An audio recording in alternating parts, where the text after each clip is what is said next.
Hey guys, Dan Hitoshi here. I wanted to take a moment to tell you about Extra Life. Extra Life is the Children's Mercy Miracle Network Hospital's fundraising program within the gaming community. Participants fundraise year-round to pledge to game for 24 hours with one goal: to save and improve the lives of sick and injured kids. Funds raised stay local to help pediatric patients at 170 Children's Miracle Network hospitals across North America. Since 2008, Extra Life has raised more than $30 million for member hospitals.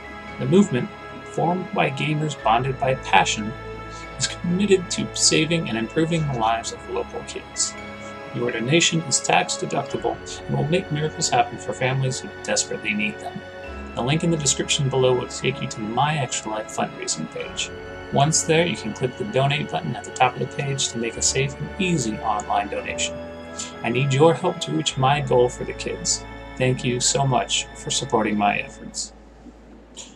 Hey guys, don't forget, got two $25 giveaways going on right now, RP giveaways. One for getting 100 subscribers and one for hitting my $100 donation charity mark for my Extra Life Children's Miracle Network Hospitals charity drive. So, hit those links right below. One for to subscribe, one to go to my charity page. Donate whatever you like. And we'll get right back into our video. What's up guys, it's your boy Dan Hitoshi doing another League of Legends commentary. This is a game we just played on the live server. Kench in the top lane going up against a Kled. So let's talk about this matchup a little bit. So Tahm Kench into Kled is a pretty decent matchup for us because it's like most bruisers, where as soon as you get your ninja tabby, you win the match. You win the matchup. I mean, unless they kill you very early before you can get your ninja tabby, or they severely outplay you or you severely misplay, this is a winning matchup for you. So, the only thing you need to watch out for pre-ninja tabby is his bear trap. Bear trap into his W4 auto attack speed steroid is pretty brutal. So how do you combat that? As soon as he bear traps you, you start walking away, and you Q him as soon as he is able to be Q'd. So as soon as he steps out of minion aggro, so as soon as he steps out of his minion wave, that's when you Q slow him, and you just walk away. So oftentimes it'll be enough to get you out of his bear trap completely. Sometimes he might still get the bear trap on you, but the slow will be enough for you to walk away and not get auto attacked and beat down by his W. Other than that, guys, it's just the standard trading pattern. When his bear trap is on cooldown, you get a Q auto attack for the Undying Grass proc and walk away. You get your stacks on. When you're ready to go all in, you get your stacks on. And once your stacks are on, you Q stun as often as possible, but you only auto attack. You don't use your Devour until he dismounts. Once he's dismounted, you can auto attack a couple more times, Q stun him, and then kill him. So we'll see that come into play here. So there's the bear trap. You see we just walked straight out of it and Q'd it. And we managed to pick up all three melee minions here as well. I apologize for not having any in-game audio, guys. I wish I knew what happened there. It was rather frustrating. Oh, if I had gotten a Q stun on him there, I would have gotten some serious damage off on him. But you notice here, I'm trying to keep my grass procs going. I'm taking some minion aggro, which is not the greatest, so we start chugging the potion here. But it's good for us because we got the potion out of Kled. So, once again, just keep on get your farm. As soon as he gets that bear trap, just walk away. If he wants to follow up on the bear trap, he can. Walk away once again.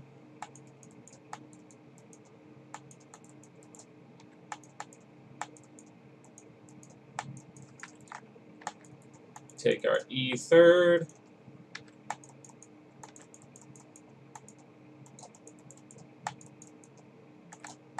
There's the Q. We actually get the stack off of him, which means we can walk up and get our grasp with the Undying proc on him.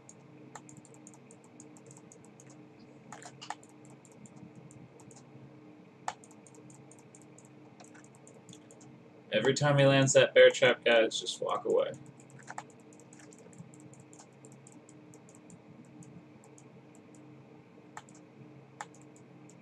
you guys didn't know, there's a problem with the live servers right now where some games aren't being recorded, which is why I did not go back onto the live server and replay this game for the commentary, and I'm actually doing the commentary from here. So Kled tries to all-in me here because he's got Graves coming, but I mean, I'm Tahm Kench. What are they going to do? They both go low, trying to fight me. And Graves spends all of his time up here dicking around with me instead of actually going and, counter jungling or dealing with the fact that Fiddlesticks was on the bot side. So we're up here. We just keep our farming up. Don't want to miss the cannon minion, so we use our Q on it. And this is actually a great time for us to go up and get some more farm.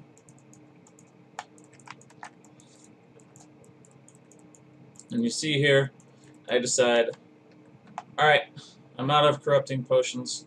The wave's not in a good spot for us. We are likely to get all in by this Kled as he returns to his Scarl.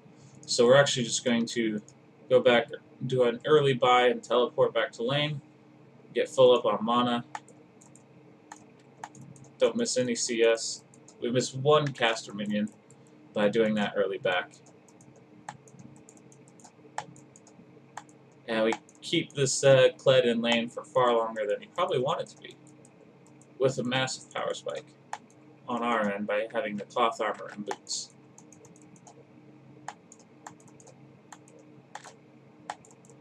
Tag him with a Q. It's doing 150 damage to him with each Q. I'm going to walk down here into the river, place a ward.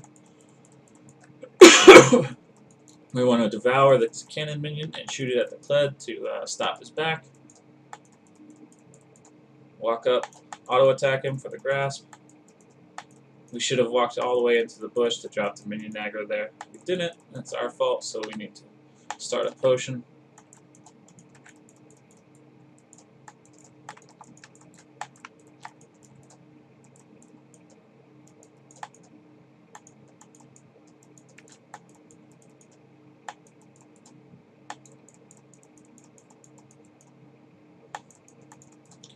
Can't believe I clipped the auto attack on that third auto attack there on the Kled.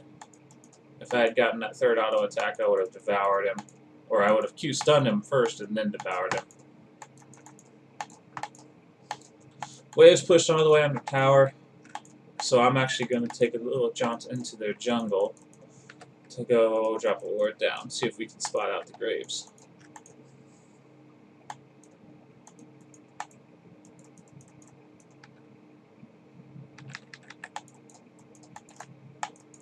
Another Q stun, or a Q up onto the Kled.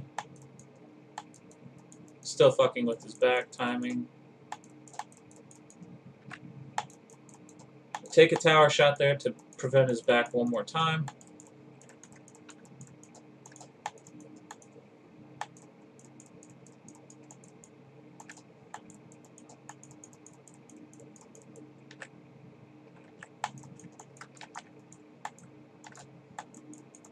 Q gets him off of Scarl.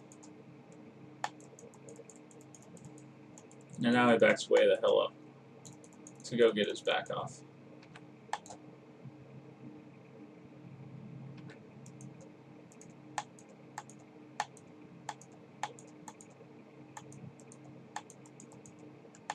Now he teleports, which is fine with us. We'll ping out that he teleported. We're going to just take our back. Kled picked up a phage, which was not intelligent on his part at all, because I pick up a longsword and my Tiamat, or a longsword and my ninja tabbies, and I just start walking back towards the top. It's only got 3 minions, so we know that the wave is going to be pushing out to us, so there's no point in ulting back or doing anything fantastically bad. So we lose 1 minion there. We actually get some bad RNG on the minion wave here. Our minions focus and theirs do not, so the wave actually freezes. So we actually lose a good portion of this wave in experience because it backed. But the Kled decides to go all in on us, and we're happy to do that, especially in our own minions. We stun him here, we chug a potion. Every auto attack is doing about 80 damage. As soon as he gets to his minion wave to try and escape, we devour him up, spit him out to deal successive damage on him. Notice how we waited to devour him until he was dismounted from Scarl. That's a very important thing to keep in mind, as we waited until he was dismounted to devour him, because if we devour him pre-dismount, he'll actually dismount inside of our belly and become untargetable and slip out of our belly without dealing the regurgitate damage. So you want to wait until he's been spat out before you really go back to work on him. We see the graves, so we come down into the jungle. We'll use our ultimate to get behind him.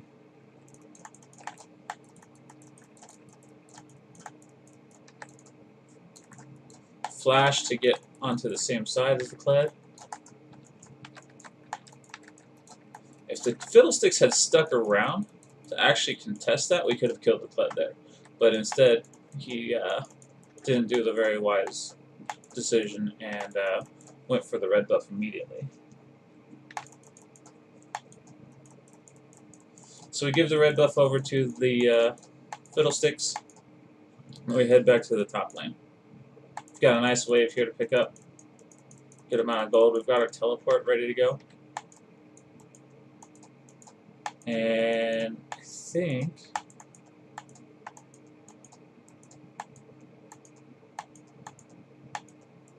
no, he doesn't have it up yet. Yeah, he just walks back to lane.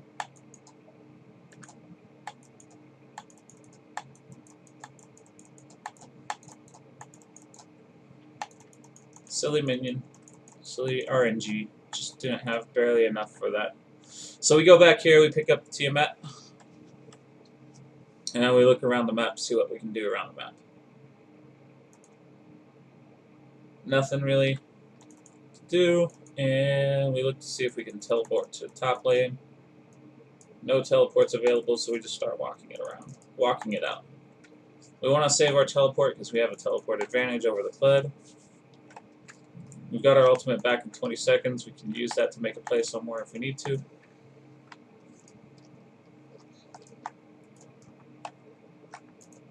Always ping out your long cooldowns, guys, so your team knows if you're available to make a play or not.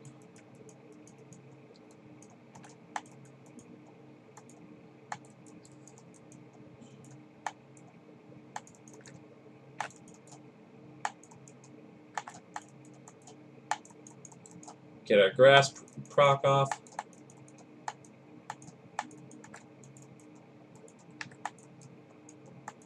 Every time he lands that bear trap, just walk out of it until we're ready to go all in.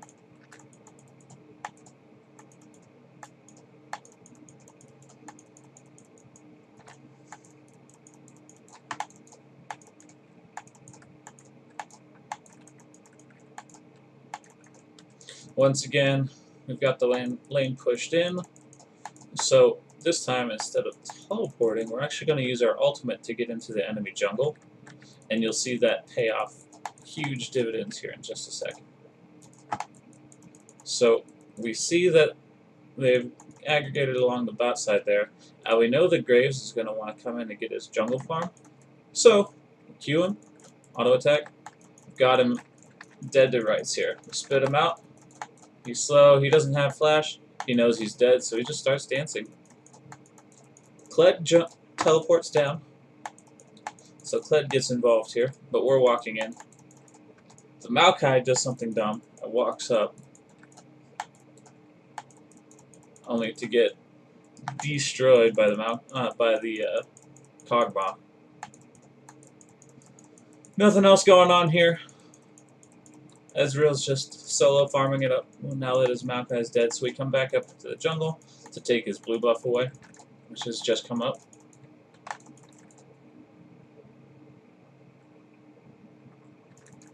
And since we used our ultimate to get to the bottom lane after roaming into the topside jungle, we can actually use our teleport to get to the top lane and pick up basically the entire minion wave.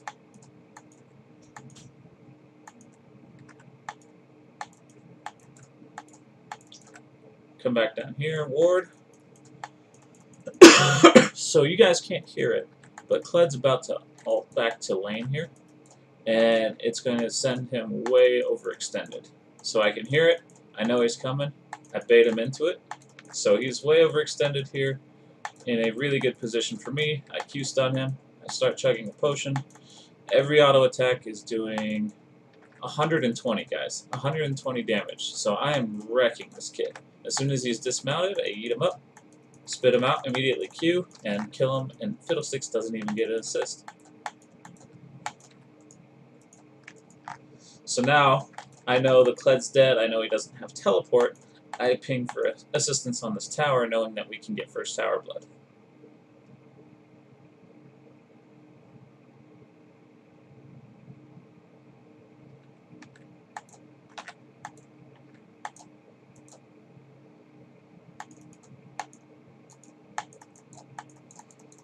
And then Fiddlesticks pings for assistance on the Rift Herald, so we walk down, we grab the Rift Herald.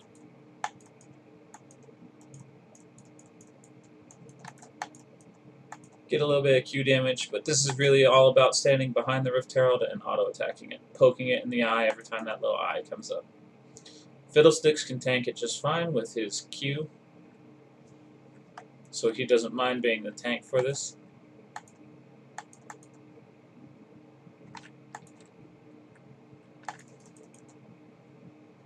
He smites it to secure it, which is probably not needed. I pick up the Rift Herald buff and go back immediately.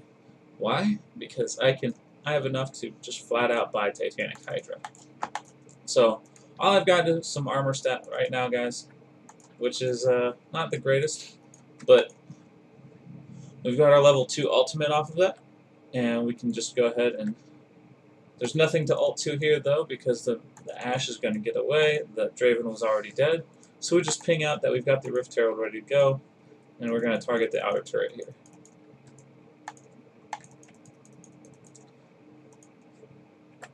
So we drop the Rift Herald,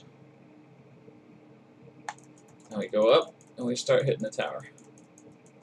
We're actually going to pick up tower aggro here, which is fine because Rift Herald blows up the tower almost instantly.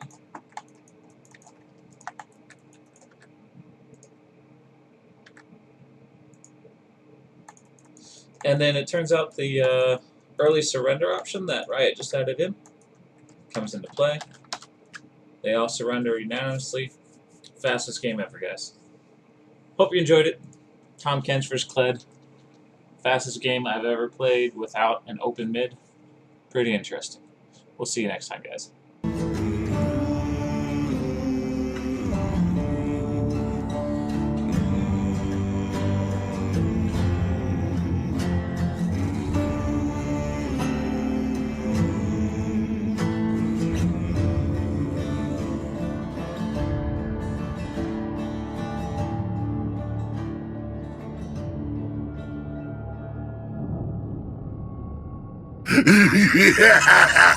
I am the River King!